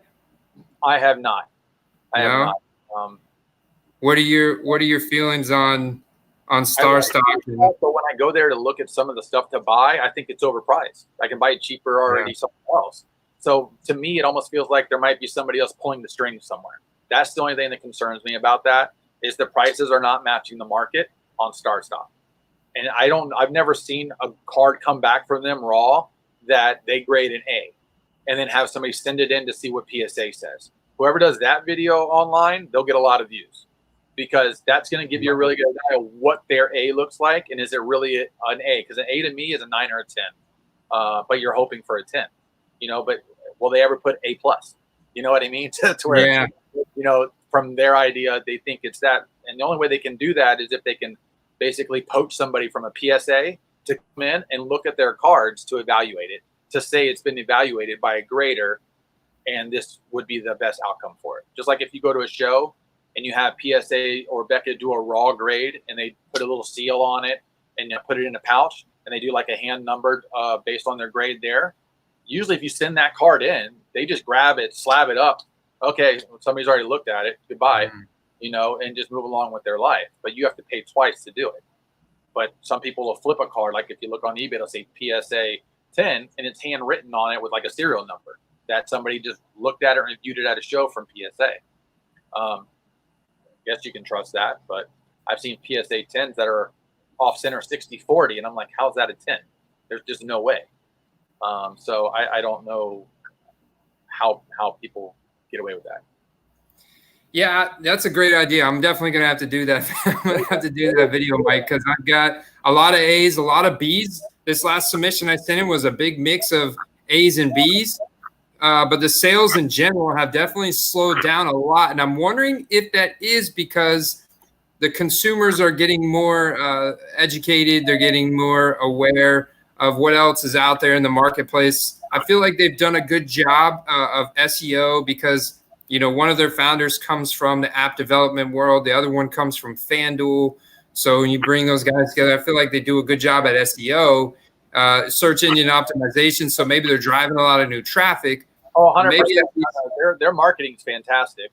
And the way they do their site and the way it works right now, and it's easy and coherent for people to use. Yes, it's easy to do, but to me, you still need a team. Like who's grading the card? Who's saying that it's an A or a B? Yeah. I want to know who that person is at that, because I don't care who owns the company. I don't care what their background is anymore. They have a functional product. Tell me how that functional product works and how is it valuable and how accurate is that value? Yeah, no, you're absolutely right. 9 months. Yeah, I know. I think you gotta get into a card grading group. If you do a 20-day, you'll get it back in the 30. As risks are high in comps because the seller are protect value, but if you make offers, you will get cards for less than eBay. I bought Jason and Tatus on Starstock for less. I have bought a couple cards on Starstock recently that whenever I do my research on what I'm going to buy, I always cross-reference all these platforms. Like I go to eBay and Beckett and Starstock and ComC. Like I'm going to all four of those before I make a purchase. You really have to. The thing that stinks is if you're trying to make a purchase based off an event that just happened, your time frame to make that purchase goes down exponentially. Like here, this is a Kyler Murray PSA 9. Nice. After the first week of the season, I just wanted to get a good test, whatever. I paid $215 for that because a PSA 10 is like $1,200-$1,300 at that time, and to me, that's basically an 80% difference from a PSA 9 to a PSA 10, and that's too big of a gap from a 9 to a 10 of value, especially with the pop counts. So I was like, I'm not going to buy a 10. I might end up getting a card that's raw one day and grading it maybe being a 10, but I'm fine with the 9. Now, everybody, when they show all these cards online, like Market Movers and things like that, they always show a PSA 10. How many people have a PSA 10 of some of those cards? Not many. Especially when you see some of the basketball cards like Bama Bio, that's $3,000. I'm paying $3,000 for Bama Bio. He's nobody. Yeah. He's not touching the top 50 in forever. So I'm not worried. I'm not spending the money. That's a stupid buy to me. Is some other person going to buy it? Maybe for more money if he has another good game? Sure. But are they going to buy it a year from now, 2 years from now for more? No, they're not. It's just hot now. And that's where you have the advantage of hot now. Did you see when the Bo Jackson scorecard where he's got the baseball bat with the shoulder pads on? Yeah. The PSA 10 of that was going for hundreds of dollars. I don't remember how much. It was like 300, 400, 500. Now you can buy it all day long for 150. All right. So it's just a cool card, but you could get those all day long in packs. It was not, you get 5 in a box, I think is how it was. It wasn't a rare card. I went to the card show the other day here in Tampa, and the guy had them in the $2 bin. So I picked up 2 of them. He's like, yeah, I just broke some sets, and those are the ones I had. I just bought the 2 best ones that he had in there for $2. And they're not perfect, but they're not going to grade a 10, but for $2, it's a cool card, and they're still worth more than that. I love going to the card shows and going through the bargain bin. Because at a card show, guys will just look at you, and you'll be like, they'll say like 6 cards for $10, and you'll get 20, and they'll be like 15. They don't care. They're like, get this shit out of here. But it's good stuff because they haven't looked at it in forever. So always take advantage of the shows if you can go to them and dig. And you're gonna be there for hours. There's a lot to dig through. And if you're in a place and you're looking for a specific card that's graded, maybe 10 guys in there have it. Find out who's going to give you the best price on it. If you have to yell it out over everybody, just do it. Yeah, this is a great question. Now, I know that Starstock and in the future, as my channel continues to grow, because I do have so much focus on Starstock, I want to because I don't know if you guys have seen, but Brad, the comeback, has done a live interview with Scott Goldberg, I believe his last name. He's the co-founder of Starstock. And so I believe I can get him on my channel as well one day. So these are the kind of questions I want to ask him. And they were supposed to be working on a scanner that actually, like ComC, scans the actual image of your card and puts it on their website. But right now, like Ziggy said, you're trusting their internal grading process of an A, B, or C. And you're buying the Starstock A, but you're not actually seeing that exact card. And that's a question I have, is that's why, and if they're holding cards in stock in their inventory, is that a real card? Do they have all those cards really? Like if everybody pulled all their inventory audit, you hope so. But at the end of the day, you're not standing, nobody's ever walked around the back of Starstock to see how it's laid out. I'm assuming that entire building's under a vault because you're holding millions of dollars worth of cards. How are they protecting that investment? Where are they in a barn? Do they have a sprinkler system? I don't know. From a safety standpoint, where I deal with that type of stuff, I start thinking about it. Well, what are you doing to protect my investment? Because some people are sending their stuff there so they don't have to hold it. They're not attached enough to it where they have to have it on them, or with them. They're willing, okay, if I want to sell it in a year or two, I can just send it out here. And if a good enough deal comes along, I'll move this card in order to get another card. That's been my mindset as far as, my process of opening the packages, putting cards in penny sleeve, putting them on my Excel. And then like every couple of weeks, I go and send another box to Starstock. And if they don't sell, then they're on there. Yeah, and you're doing more moderate cards too. But when I look at Starstock, I see these cards that are $5, $10, $20, $30,000. Who sent that to them? Like, where'd you get that from? JJ Bama here was very hesitant himself because he's got a lot of PSA 10s and graded cards that he was asking me. He's like, Starstock in a new company, what happens if they go under? What happens if they go bankrupt in a few months? And I've sent them all my graded cards. Like, what happens to those? And that little thing that clicks that says agree to all the terms. Who reads all the terms? I mean, my thought is if you want to send them, you have to click accept either way. So that's the game. But I'm just trying to figure out who's sending these big, huge cards that they have. These, the Patrick Mahomes Prism PSA 10s that they have. Like, who sent that in there? Okay. I was looking at a company today called Rally Road, where they buy an expensive card or watch, and then you buy shares of that product. And then if the product goes up, you can sell your shares based on the sale of the product. The problem is they never sell the product, so you can't ever make any money. And you can't sell your shares because it's usually not valued over, it's valued under. And that company right now is just a lot of scrutiny. What do you think about this? Because this is something that's I saw it starting to happen, and then my last submission to Starstock, I pulled all these beautiful, the rookies. And then I'm glad I sent him an email. That's one thing Starstock is very good at is customer service. So he responded to me. I took a picture with my phone, sent him the email, said, hey, do you guys still take these? So I had a feeling, and they said, no, we're no longer accepting any inserts of rookie cards. And we're liquidating the ones on the site, but we're no longer accepting any new inserts. And he said that the thought process behind that is they want to ensure the liquidity and the demand for the base set. What's your thoughts on that? I think it's stupid, but you know, what if you have a Joe Burrow white rookie card? It's not a base rookie card. It's a variant of a base rookie card. Are they just talking about any insert or only inserts that are considered non-parallel? Because like a parallel would be a 1 of 1, a 1 of 5, a 1 of 10, 20, 299, 300 versus, you know, if it's rare, who cares? It's a rookie card, it's an insert, and it's rare. So if it's a Joe Burrow 1 of 1, let's say something crazy, swagger that's autographed, well, why wouldn't you want that in your inventory? That's a big card. Why are you going to deny something nice? I understand that they want all the trash, all the little, you know, $10, $20 cards maybe, but some of their base rookie cards are selling on the site are $10 or $20 anyway. So I don't see what the issue is. That's the one rule, Mike. When it's an autographed card, it supersedes their insert rule. Okay. So if it's autographed, they'll accept any Panini brand. Okay, gotcha. Yeah, that's a great question I want to ask you. Do you think Panini will renew their contract with the NFL in 2021, or do you think we'll see a comeback of Topps and Bowman in football? I hope Panini doesn't allow it, is what I hope.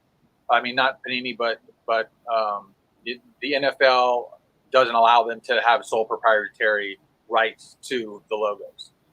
The other companies will pay for it, especially right now in this market. Upper Deck, especially, they're getting their butt handed to them. You know, and they own the rights to Michael Jordan. God forbid if they could get an NBA contract back, and what they could do with that with Jordan autographs, because they don't even like to use stickers. But they'll go straight to stickers with Jordan. They'll just send 1,000 of them, have them sign them. Then they'll put them in every single product, and everybody will run all over Earth to try and get that stuff. You know, even the old product that has Michael Jordan autographs in it, that stuff's expensive.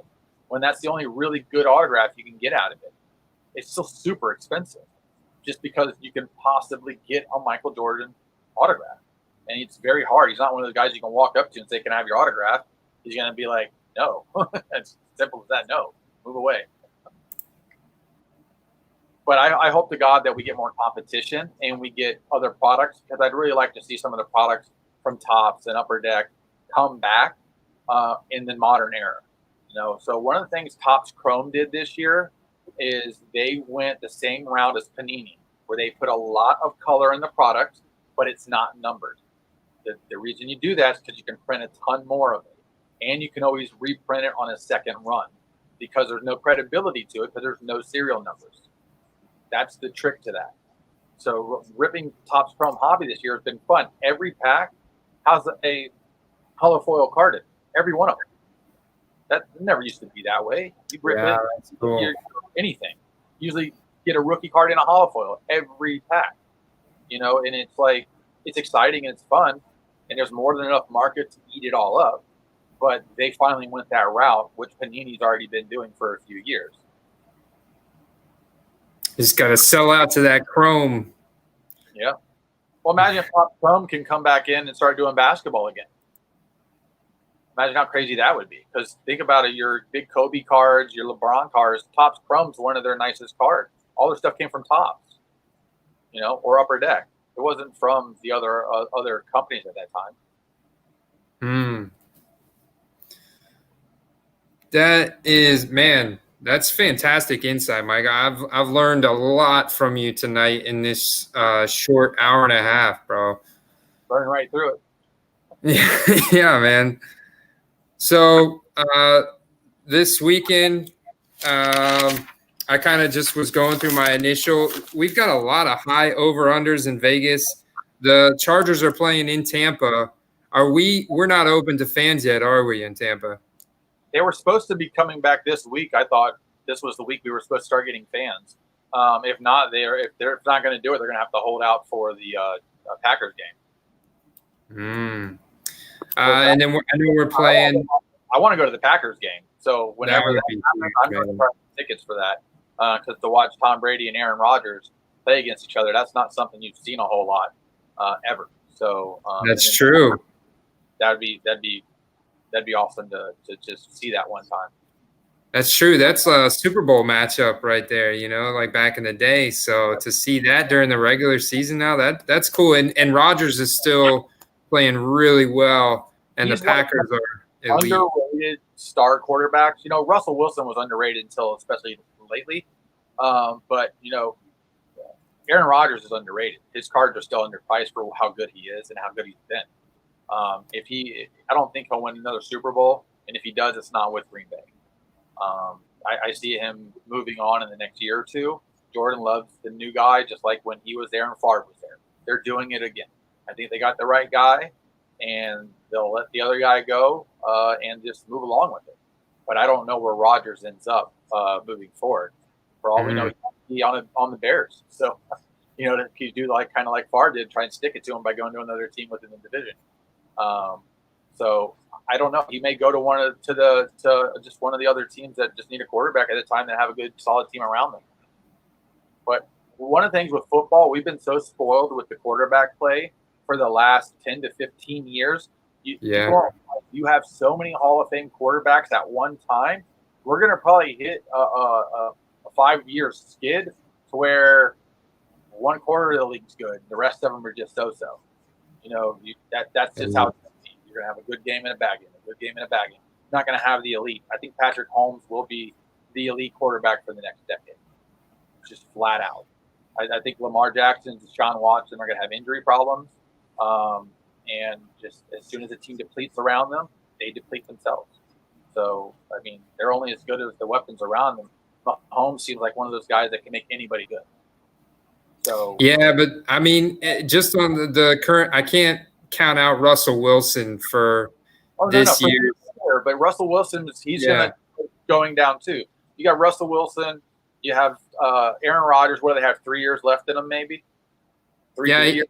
His rookie card's super rare, man. That Topps Chrome from 2004, I believe it was. With the PSA 10 now, I was watching a thing on earlier. I didn't remember what it was.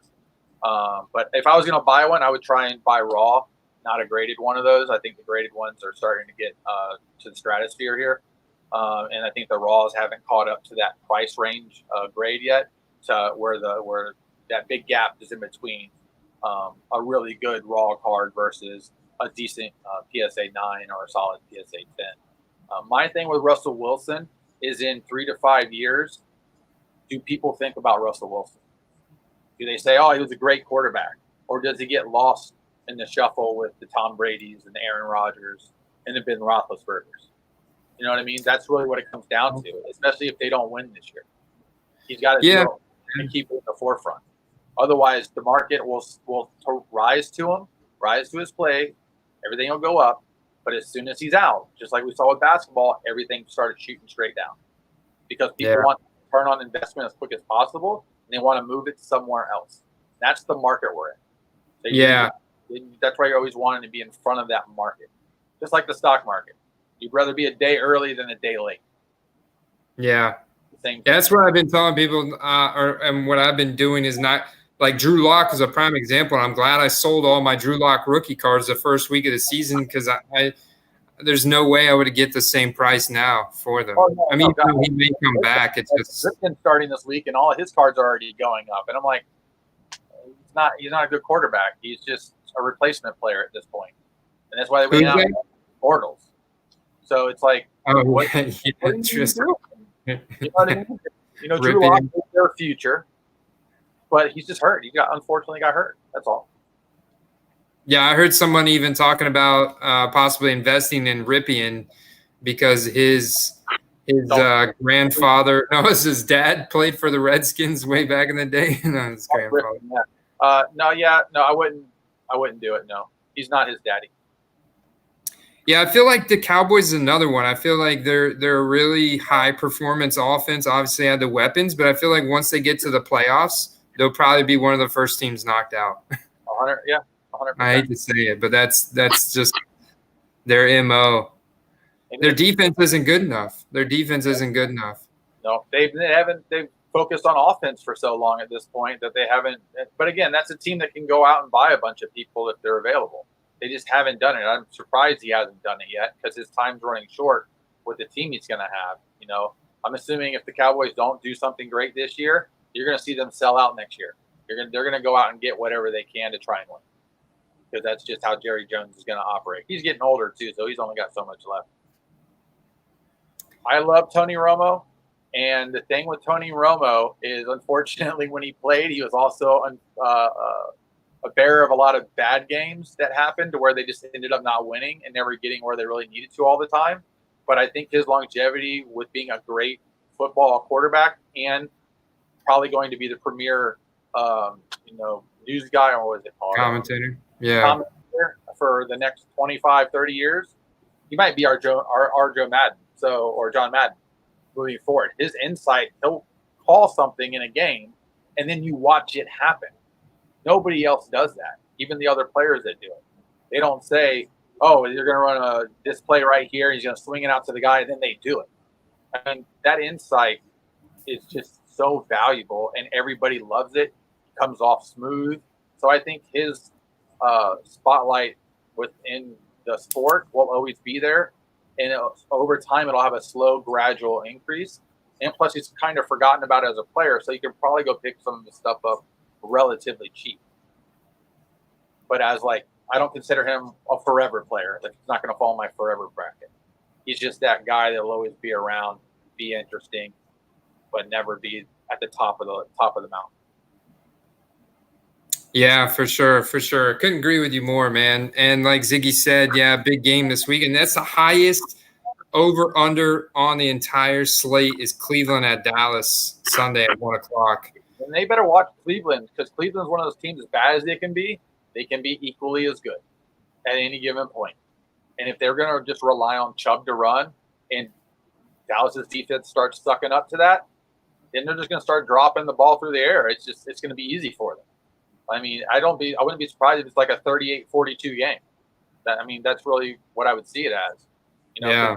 It's just not there for either team. I mean, it should be a shootout. I'm with you, brother. I'm with you. And there's a lot of big over-unders this week in Arizona, Carolina, New Orleans at Detroit. That's a 54 over-under there.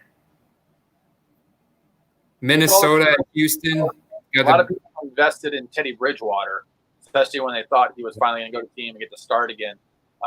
When he was playing on the Saints team, he had a better team to play with. Again, it falls back to the Joe Burrow thing. If you're on a better overall team, you perform better because you have the tools to do it. Carolina's rebuilding. They just needed a guy to come in to be able to handle it. I don't even think that's their future quarterback. They're going to go somewhere else with that. I think he's a 1-2 year window and out.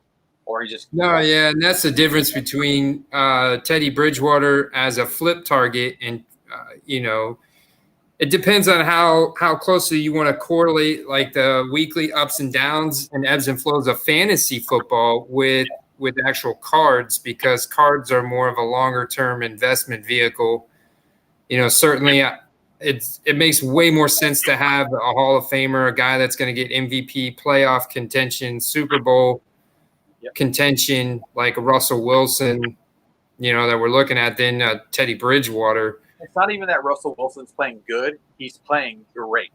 You know what I mean? Yeah, so what happens if he goes out this week, has a touchdown and 2 interceptions, and they still win the game? People aren't going to be talking as big about it. People aren't going to be buying it as much. It's the thing that stinks about football is it's a week before you get another game. Or like basketball and baseball, for the most part, that are somewhat more flexible, games are all the time. So it's always in your face. And you get to keep seeing somebody be good, And then that just drives you as an individual to go, I need to get on this. This guy's kicking ass. I need to go out there. Where football, you kicked ass, a great game, blah, blah, blah. I got to wait a week to get that jolt back in me again. So I have a week to wait to figure out what's going to go on with the market. That's the disadvantage to football. It's That's interesting. The next game. That's why it's not an easy, quick flip. If you can only flip guys if you're buying them during a game that they're going off, and you're getting into it before everybody else, and you're hitting those really cheap buy it nows. That's really what you're looking for in football, and you're not looking to make $50 on a $5 card. That's not going to happen. But you might make $10 on that $5 card. And is that worth your time and effort to buy that card, put it on eBay, pay your fees, unless you can flip it somewhere else to get more cash? You know what I mean? You're flipping on eBay is impossible because of the charges. To really have a valuable flip. That's more for elite cards or something you get a bunch of. Yeah, that's a very compelling point and that's why I've gone to Starstock, because the fees with eBay were so high, and I felt that was eating into way too much profit. And with football cards already having a much lower ceiling in general, especially outside of quarterbacks, that's why I looked at Starstock as my opportunity, and it's worked out. But now I think consumers are getting more educated. They're more informed. They're seeing these other platforms. They're like, wait a minute, I could buy it now. A Tyler Lockett Topps Chrome rookie card on eBay for $5. Why would I buy one from a Starstock from Starstock for 20? Correct. So I've had to temper my expectations, and I think what I've got to do, and I'm getting tons of offers, and they're coming in around, I would say 70% of my listing price. And I think what I've got to do is just accept those offers and take a 200% return on my investment, or 200 to 300. Oh no, smack you on the hand. 200%. The basketball spoils you because of the percent that you can flip something. It's every other sport. It doesn't work that way. There are guys that are going to have that quick run and they're going to go up, but they're always going to have the dip behind it. Especially even at the season. I mean, hockey is a great sport to watch. It's one of the most exciting sports to be involved with. And when you have a great player, it doesn't translate the price at all. You have your few elite guys that are elite, but they've been elite. They're not new elite. They've been elite. And those guys hold their value, and they continue to go up. And when they keep doing good at an older age, because hockey is something you can play for 25 years, it looks like now, you're elite. And you create this massive gap between players of, great young talent, but this guy's already been there, done that forever. I want to follow him. Football is always going to be quarterback's king. He touches the ball every time on offense, even if he's handing it off. He's the guy that's got to do something with the ball, and he makes decisions. That's what makes him valuable, and that's why those guys are coveted, because that's your captain. That's the guy driving the ship. All right, so he's handing the guy the ball, but you know what? That guy can change. As long as the line's blocking well, that guy can just be the other guy. That's why so many teams just go to the next guy up, and that guy is now the next great player. That's why I worry about with the guy in Kansas City, Hilaire. Is that right? Clyde Edwards-Helaire? Yeah, correct. Like, he's just in a great situation on a great team. He's not a bad running back, but is he Saquon Barkley style, Ezekiel Elliott? No, he's not those guys. Those are a different class of run. He's not that. He's just on a great team. You put one of them on that. He's a great all-purpose. He's a great all-purpose back, and he also had, very. Sean McCoy's a great all-purpose still. He just he wasn't on good teams for a while that they had good running games and the blocking sucked, or they had horrible schemes like when he was in Buffalo. I mean, when he was in on the Eagles, that guy was like the god on the team. You know what I mean? Yeah. Backfield, pitch it to him, say goodbye. You know what I mean? And then that was a personal issue there why he left there, but and then he just kind of got stuck in a bad team like a lot of guys do. They go somewhere else. David Johnson's still a fantastic running back. Yeah. It's just the next guy up over there, he did just fine. Why? The blocking's great. The scheme is great. I don't collect much hockey cards, just a little bit. If I was going to buy them, I would still stick with your older guys, your Lemieux, your Gretzky's, the forever players. Don't touch the defense guys like Coffey, Francis. Those guys, there's no uprise in the value because nobody's chasing those cards. Wayne Gretzky is still the greatest hockey player ever. What he did, if people go back and look at him, because people have watched Ovechkin play his entire career and never watched Gretzky, they don't know how good Gretzky was. You have to go watch video to watch him walk into a zone and just own everybody, and then make the goalie look like an idiot, and just do it like it was no big deal. But hockey was different back then. You could stand at the blue line, walk in, and kill it. Pavel Bure, one of the greatest goal scorers ever. He'd wait at the blue line, catch the puck. He was faster than everybody. He was the Russian rocket, second times two after, I think, Sergei Fedorov, who was another great player. But these guys don't know those guys. They never watched them play. But those are forever players. They're Hall of Famers. They're awesome. Before we move on, Mike, tell people where they can find you, how they can follow your fishing and card adventures. Well, on YouTube, if you just type in Michael Hamm, Fishing and Sports Card Hobbyist. I know it's long, but it's the easiest way to figure out who I am, I guess. But yeah, Michael Hamm, two M's. If you're up north, it's like the beer. And then Fishing and Sports Card Hobbyist. You'll see the picture of the fish that you had posted on the beginning of this live chat tonight. But I'll be holding up a redfish. It's pretty easy to do. And right now, all I'm doing is just been breaking open packs. I do want to start doing more in-person talks, doing the little videos for like 5-minute segments, talking about a player, a certain card, part of the market. Just more of me putting the time in to do it. And then I also want to start getting back into the fishing stuff too. Some people have already told me that you can't have two things in one channel. I'm going to do what I want. It's my channel. And, that a guy that watches cards catches interest in fishing and maybe enjoys that and finds something new to do. And somebody that's fishing finds cards and maybe relives their childhood and gets back into this. There's room for everybody to do it. And it's just something to enjoy. I may take people out on a yard sale one day with a GoPro. I don't know. My channel might be a mix of everything. It might be a mutt channel. Maybe I just turn it into the mutt channel. But, it's just what interests me is what I want to give out because that's what I have knowledge of. So that's what I would like to do. I find those shows very interesting with, I think it's like the Cincinnati Picker. Yeah. And he goes to garage sales with the GoPro. Too much and I'm around here. People start finding my channel. Then they see the GoPro and they're like, hey, that's you. And they're not going to sell me shit because they know I'm trying to make money. So there's a good and a bad with it. You know what I mean? Yeah. Sometimes the price of that little tiny bit of fame, even in an area, can cut you down at the same time. Or they'll be asked. That's your well, that's when you pull out your famous line. Well, how much do you feel would be fair for it's always like you should always ask them how much they want for it before you offer a specific amount. Oh, I always do. I always do. If it's not priced, how much you're willing to take for it. And then you always start by offering half just to see what they say. And then remember this, larger objects people want to move so you can get the better deal on, at any given point. I don't care how nice something is. They don't want it. They're already trying to get it out of their house. They don't want to get stuck with it. So they're just looking for that one or two people to buy it and move it. We start dealing with smaller things or valuable things. Things change. That's just knowing what you're buying and then what you want to do with it. So I collect things too. And I'm more for a long-term home. I'd rather have something, enjoy it, knowing at the end of the day I can always sell it for something or more money than I bought it for. Because so many people buy stuff that they can't ever resell for anything. It loses 100% value. So why invest in something that's only going to go down, even if you're going to use it?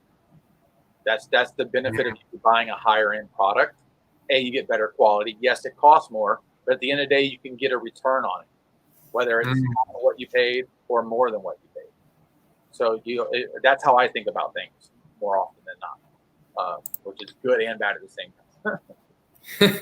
So Ziggy wants to know if you rip any boxes while fishing. That sounds... No, but I did think about taking some packs out or a box out and then going somewhere where I could set up a rod with live bait out on a bobber that I can get in the background and have the rod sitting there in case I get a hit, and then rip packs while you're physically watching the rod and the bobber in the water and kind of it's a scene. That's cool. I've thought of a few different things like that. That's cool.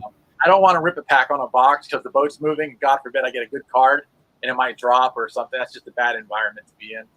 I'd rather still be on solid ground if I'm ripping something that I can possibly get. That could be like your intro video too. You could have like a little waterproof box of cards and you pull it up out of the water. Go wade fishing and just rip a box on a floating buoy or something. If I want to get dicey, Oh yeah.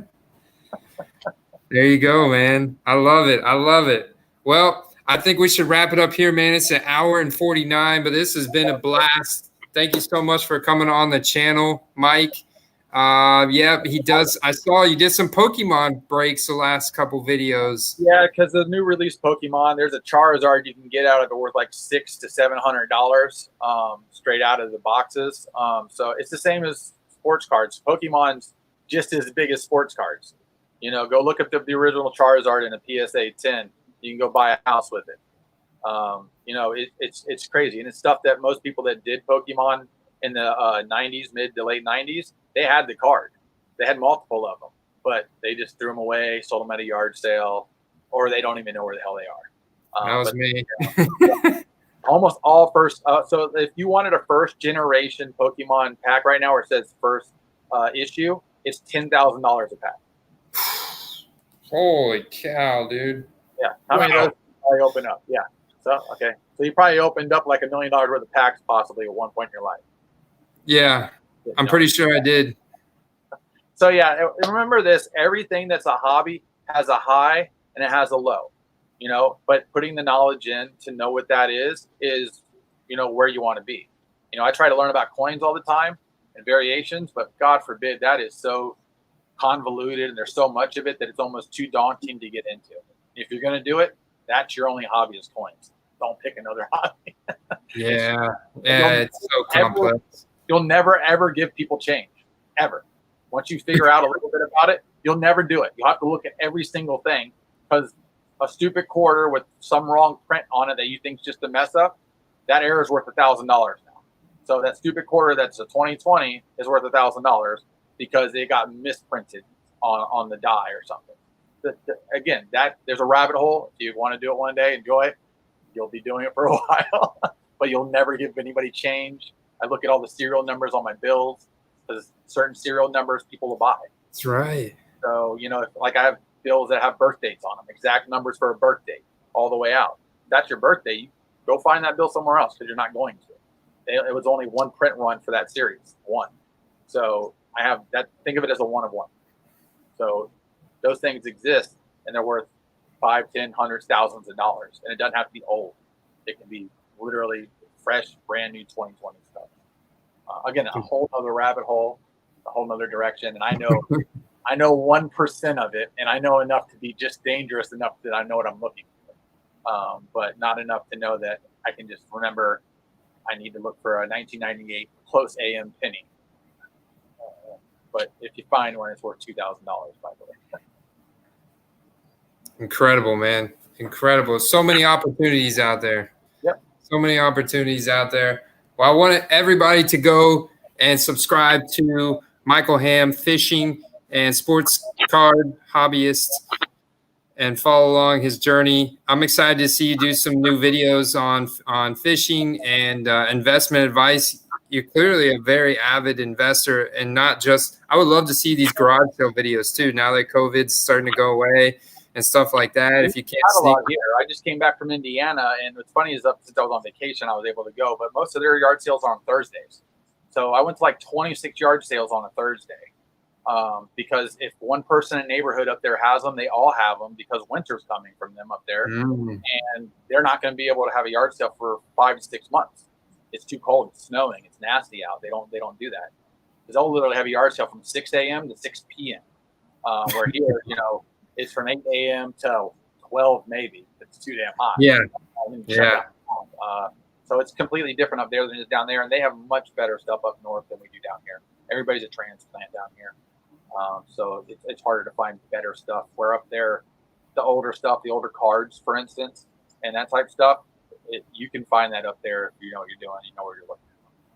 So plan your vacation around a neighborhood that has good yard sales, like up in Portsmouth, New Hampshire or something. Yeah, 100%. That's what you do. That's exactly what you do. Follow the nice houses. Nice houses mean nice money, mean nice things. But I've been to some really shitty houses that I walk in, and they have a lot of nice stuff. It's just somebody that's never moved in their life. It's been somewhere for 40 years. So if you see a sale that says 30 years, never had a yard sale, go to the sale, because they got stuff that nobody's seen in a long time. Pulling out from the 50s and crazy old stuff. Yep. Sweet. All right, guys, we're gonna end it here. This has been a blast. Enjoy football tomorrow night.